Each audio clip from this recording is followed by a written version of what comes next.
Hey everybody, it's your pal Drew Dracy, and I've got some more comics from my spinner rack and ones I recently purchased that will find a home in my spinner rack. Northgard is published by Canada.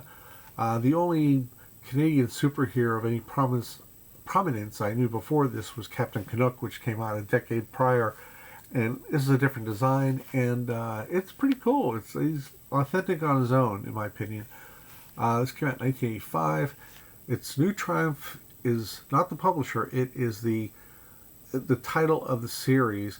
It's like rotating characters would be in Marvel Premiere, Marvel Spotlight, etc.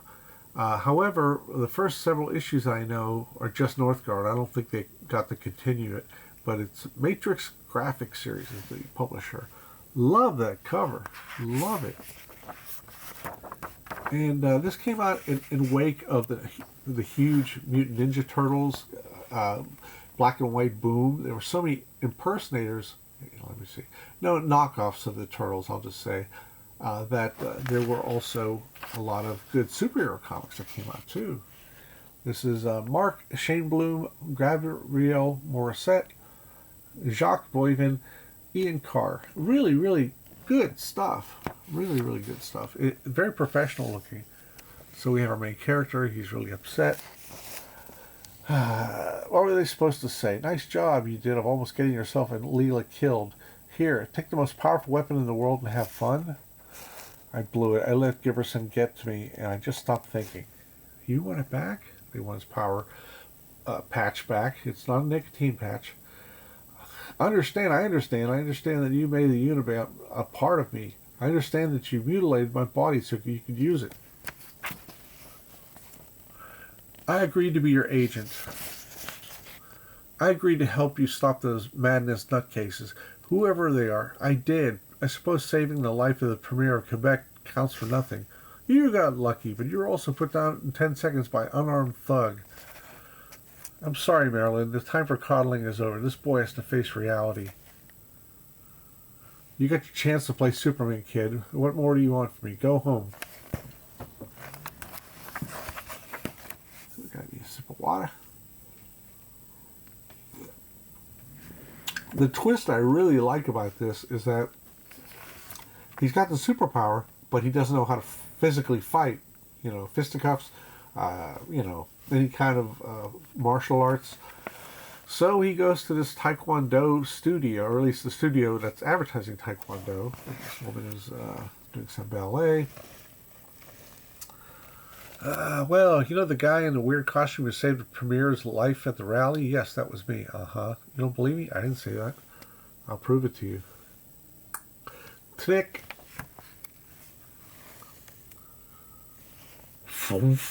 Man, I love the special effects. Oh my gosh, it's so great. That is a hell of a background. And let me see. It's just great stuff. It's really good stuff. And I really wish it was a black and white boom again because I'm an inker. I love black and white contrast. I really do.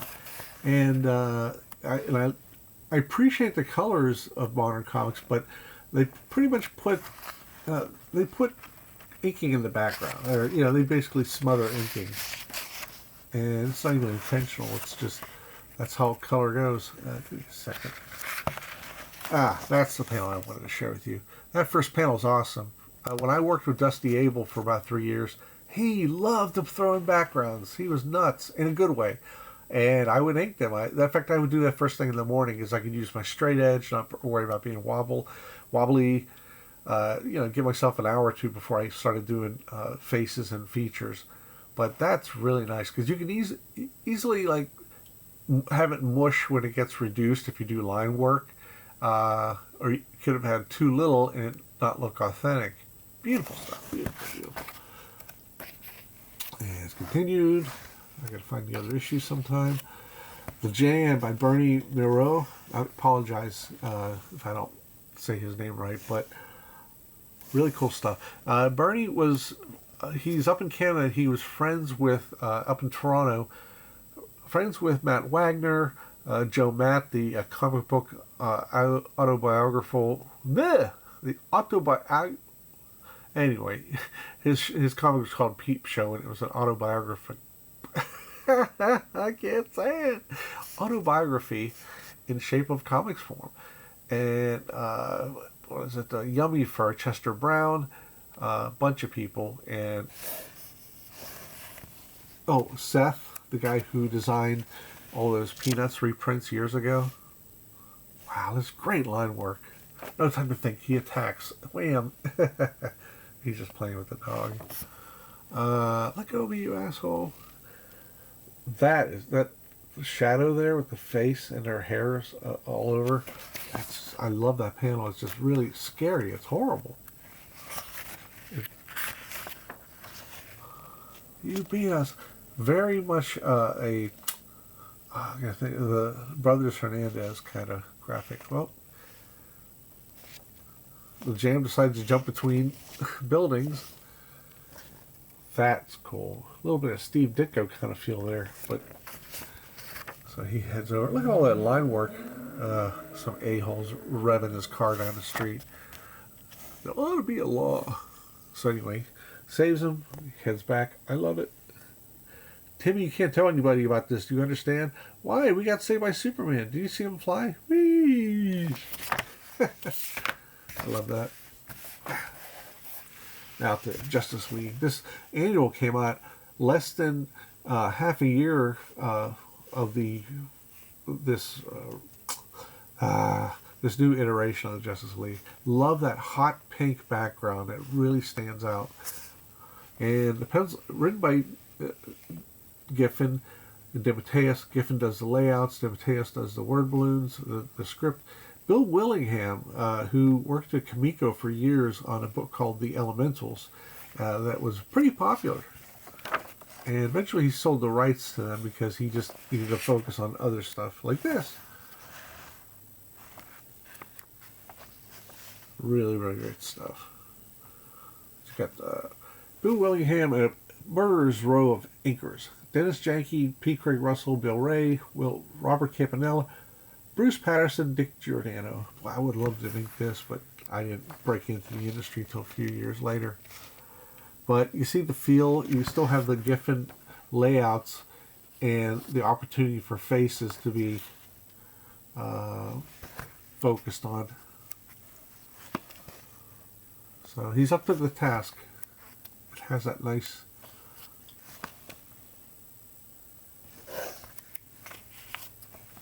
I love this, man. Guy Gardner creates a demon with treads. That is so badass. I love that. And I like that. I like that panel there with the white. Mr. Miracle. I love that pose. It's very Maguire, actually. Dr. Fate. Here's what bugs me about Dr. Fate. At least in this book. They put him and Captain Marvel in the Justice League and then promptly get rid of them half a year later, and I was just befuddled. It's like, why did you do that? But I think maybe because there were plans in other books for them. That's the only thing I can think of. Silver Sable in the Wild Pack, number 4. This is a crossover with Infinity War, which was a sequel that came out a year after Infinity Gauntlet. And this second one, they have doppelgangers, or copies of the, you might say, of characters. Like Spider-Man fought his doppelganger, which looked like Spider-Man, but he had his big, nasty teeth. And it wasn't even Venom, and Carnage wasn't around at the time. They just had, all the heroes had a doppelganger they had to fight. My only suggestion to this cover, which is beautiful, would be to make everything a little more gray, because the white of her costume blends into a little too much into the background here. So you got a subplot with Kang and Dr. Doom. Beautiful art, written by Gregory Wright, who's usually a colorist, but Joe Rosas is the colorist this time around. Steve Butler, James Saunders III. Really, really strong stuff. And this is at the time where they were really banging at like shit at Marvel to keep up, because the speculator boom was huge. Everything was hot for a while there. I love that redesign. That is really crazy and over the top, but I mean in a good way. And he fights a Doom bot, a Doom duplicate, which you see that all the time. I wonder if Doctor Doom has like another castle devoted solely to Doombots, because every time he's in some story, there's a Doombot. Well, here comes our heroine of the comic, Silver Sable. She is doing an annual dinner with Doom, which is considered sort of a peace treaty pact between her country that she rules, Symkaria, and Latveria. And she's brought in with an elaborate, what do you call those things? You know what I'm saying. Carriage. That's what I was looking for. And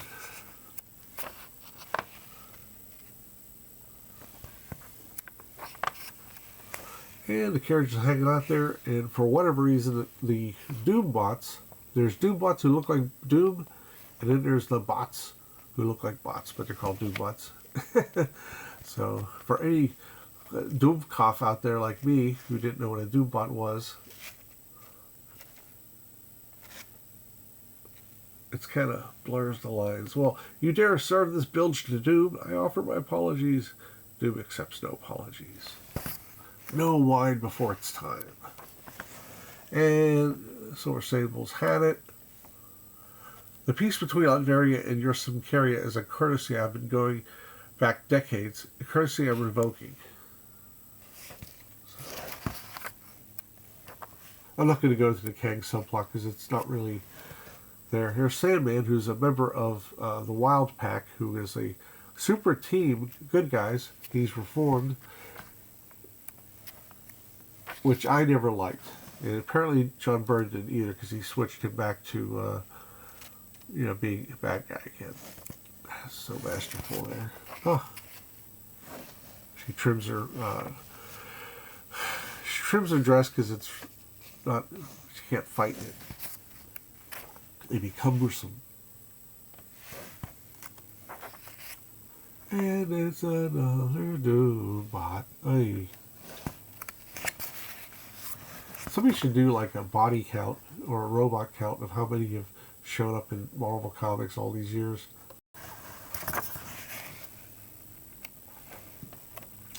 So Sandman runs into his doppelganger. I love that mohawk. Bam. Okay, I got no nails to bite my nails. There's another Doom over a panel, instrument panel. Doom demands an explanation.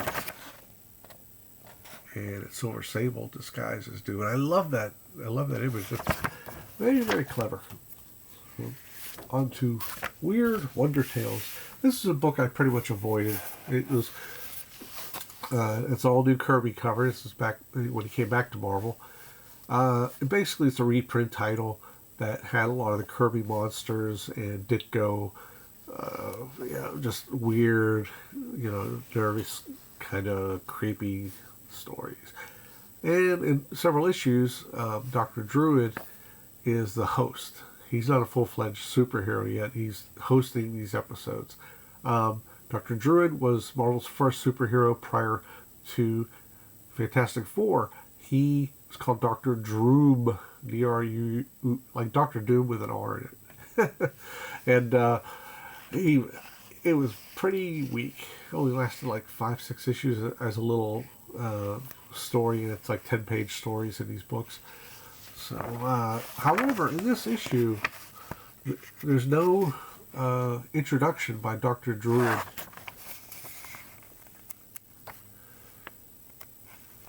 Good stories, though. These are Stan and Jack Kirby and Dick Ayers and Tomato Head. Oh, okay, here we go. It's patched on at the end. What are the ultimate plans of your leaders? It was his boast of having real magical powers before I could sense the presence of true magic. When blah, blah, blah, blah, blah, for nothing can be hidden from Dr. Druid. That is my pledge. That is my power. So that's a new panel at the end there. And over the next couple issues, Roger Stern sort of makes him more of a character. And years later, when he does Avengers, he brings back Dr. Druid. which I wasn't keen on. I'm not big on Dr. Druid. Beautiful Ditko stuff. Love that panel with the lights. It's like a fog. That's some beautiful stuff. And then you have this story here. I don't know who the artist is. I'll have to look it up, but wow, it's really, really cool. It's like a caricaturist. I know it's not Marie Severin because she wasn't doing this at the time. She was a colorist for EC actually when this came out. But anyway, good stuff. And now we come to The Claws of the Cat, which came out about a year or two before I started buying comics. And so I completely missed this. It only lasted 5 issues or so. Cover by John Romita and Tony Mortorello, who he is a production guy who occasionally inked and occasionally did pencils. And he'd been around for a while. I can't think of how long he'd been around, but Man Bull from Daredevil and the Cat. And Linda Fite is the writer. She was married to Herb Trimpe. I think they're still married. I could be wrong, or excuse me, I know he passed on, but I don't know if they stayed married for a long time or what. But anyway, she was a pretty good writer on this. I have to admit, Alan Weiss with Jim Starlin. This strikes me as an Alan Weiss pencil right here, but then we go into Jim Starlin territory. That's definitely Jim Starlin. He likes to do like arms and legs that sort of spread out evenly. So now this strikes me as Alan Weiss.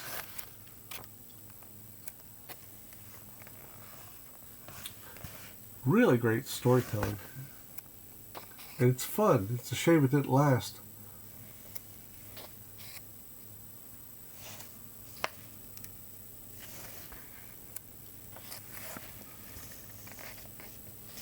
See, that's Starlin right there.